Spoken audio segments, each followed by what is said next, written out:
कैसे एक word problem से मैथमेटिकल फॉर्मुलेशन में जाती है एक एलपीपी। तो यहां देखा, यहां क्वेश्चन है, a company engaged in the manufacture of piston, rings and valves. इसका मतलब है कि कंपनी तीन तरह के प्रोडक्ट बना रही है, एक है पिस्टन, एक रिंग्स है, एक वॉल्व्स है। तो हमें प्रोडक्ट्स मिले, हमने इसी को लिखा पहले प्रोडक्ट्स। कौन कौन से प्रोडक्ट्स हैं हमारे पास? एक पिस्टन है, एक रिंग है और एक वॉल्व है। तीन तरह के प्रोडक्ट हैं, हमने इनको लिख लिया। इसके बाद क्या कहती है कंपनी?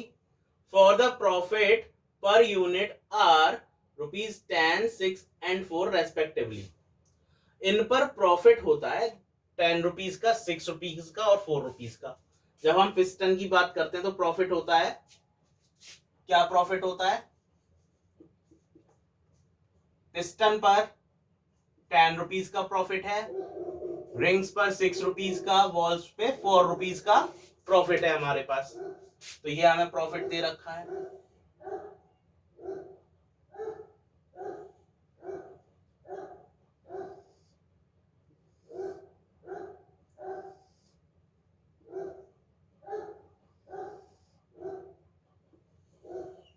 ये इस तरीके से हुआ।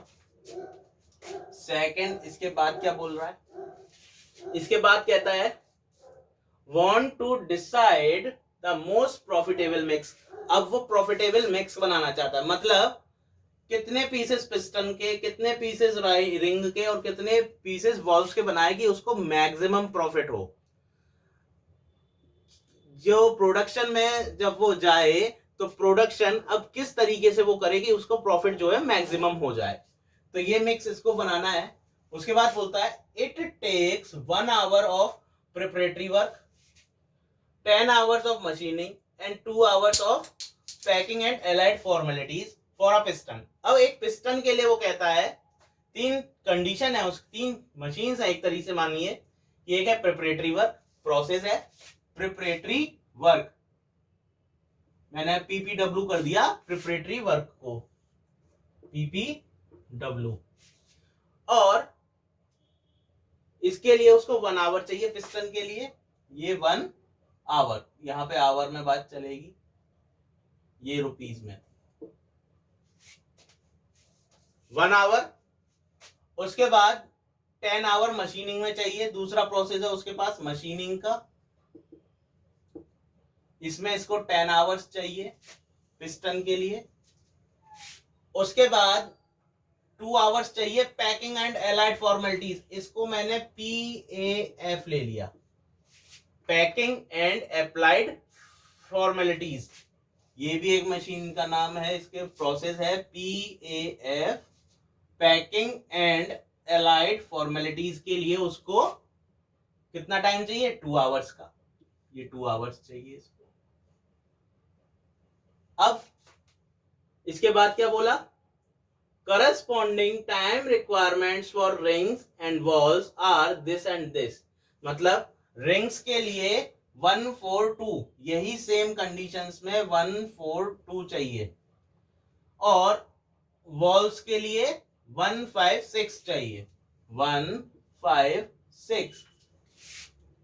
ये तीनों प्रोडक्ट्स के लिए कंडीशंस आ गई कि पिस्टन के लिए 1 hour, मशीनिंग के लिए पिस्टन के लिए प्रिपरेटरी वर्क में 1 hour, मशीनिंग में 10 hours और पैकिंग में 2 hours चाहिए।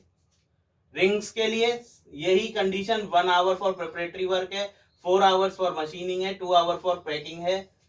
और वॉल्स के लिए 1 hour for preparatory work, 5 hours for machining and 6 hour for packing. तो अकॉर्डिंग टू क्वेश्चन, अब वो कहता है the total number of hours available for preparatory work, machining and packing and allied formalities. मतलब अवेलेबिलिटी की बात आई कि ये जो तीनों प्रोसेसेस हैं वो कितने घंटे के लिए अवेलेबल हैं, how many hours, for how many hours they are available. तो अवेलेबिलिटी की बात आई तो हमने अवेलेबिलिटी को यहां पे लिखा, अवेलेबिलिटी कितनी है 100 hours for preparatory work. Preparatory work जो है वो 100 आवर्स के लिए है और मशीनिंग 600 आवर्स के लिए। उसके बाद पैकिंग एंड अनलाइड फॉर्मेलिटीज 300 आवर्स के लिए। तो ये कंडीशंस बन गई हमारी। अब क्वेश्चन है कि हमें मैक्सिमाइज प्रॉफिट करना है, तो प्रॉफिट मैक्सिमाइज करना है तो इसका मतलब है हमारा ऑब्जेक्टिव फंक्शन इसके लिए बनेगा, प्रॉफिट के लिए। अब पिस्टन के लिए हमने एक वेरिएबल x1 ले लिया, रिंग्स के लिए x2 ले लिया और वॉल्स के लिए x3, क्योंकि हमारा कंपटीशन किसके बीच में, इन्हीं तीनों के बीच में है। जो डिसीजन मेकिंग है वो किन के बीच में है, पिस्टन, रिंग और वेल्व्स के लिए ही है कि किसको कितना बनाना है। तो डिसीजन किसके ऊपर होने हैं, पिस्टन, रिंग और वॉल्व्स के लिए होने हैं, इसीलिए डिसीजन वेरिएबल इन्हीं को दिए गए। तो हमारे डिसीजन वेरिएबल्स कौन कौन से हैं,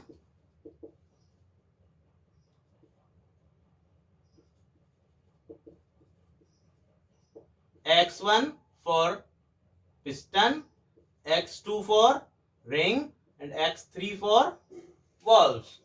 तो ये तीनों बने वेरिएबल। उसके बाद हमने कहा ऑब्जेक्टिव फंक्शन क्या है, ऑब्जेक्टिव फंक्शन, ऑब्जेक्टिव क्या था कि प्रॉफिट को मैक्सिमाइज करना है, तो मैक्स जेड मैक्सिमाइजेशन के लिए हो गया, प्रॉफिट को मैक्सिमाइज करना है, इक्वल्स टू 10x1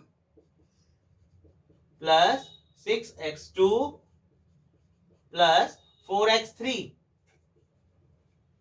इसके बाद कॉन्स्टेंट्स, कंडीशंस, रेस्ट्रिक्शंस क्या थे, सब्जेक्ट टू कॉन्स्टेंट्स। पहली कंडीशन है कि जो प्रिपरेटरी वर्क है वो 100 आवर्स के लिए अवेलेबल है और सबको कितना कितना चाहिए, तीनों का मिला के 100 आवर्स ही मिल सकते हैं। तो इसका मतलब क्या बनेगी, x1 plus x2 plus x3 less than equal to 100। Maximum है, अवेलेबिलिटी इतनी ही है, इससे ज्यादा नहीं मिलेगा, तो इसीलिए लेस देन होना चाहिए तीनों का यूज। इसके बाद मशीनिंग, ये 10 आवर्स के लिए है, तो 10x1 plus 4x2 plus 5x3 less than equals to 600, ये 600 आवर्स के लिए अवेलेबल है। और प्रॉफिट एंड एलाइड फॉर्मेलिटीज की बात करें तो ये 2x1 plus 2x2 plus 6x3 less than equals to 300। तो ये हमारी सब्जेक्ट टू कॉन्स्टेंट्स रही। अगेन x1, x2, x3 कैसे होने चाहिए, नॉन नेगेटिव। तो नॉन नेगेटिव के लिए हम यहां पे कह देंगे ये x1, x2, x3 should be greater than और इक्वल टू 0, ये नॉन नेगेटिव कंडीशन है।